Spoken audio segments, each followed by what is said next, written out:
e si vedevano queste fiamme altissime, si sentivano degli scoppi Cosa pensate? e subito ho pensato alle Vibo, Ah sì? perché erano nostri clienti e dispiace veramente tanto.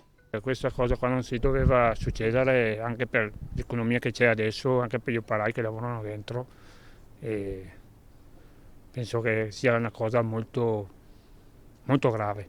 Mi hanno mandato un messaggio la security dicendo che c'era un principio di incendio e siamo venuti giù a mezzanotte e mezza e c'erano già i pompieri molto bravi, mi congratulo con loro perché molto professionali, solo che purtroppo è partito come la candela, è partito tutto quanto. Comunque abbiamo salvato gli uffici per fortuna e anche l'80% della parte produttiva, quindi speriamo con la nostra tenacia e forza di riuscire a ripartire in una settimana, 10 giorni. Le macchine, il cuore dell'azienda è stato salvato, in magazzini purtroppo non c'è più nulla, ma partiamo, dai.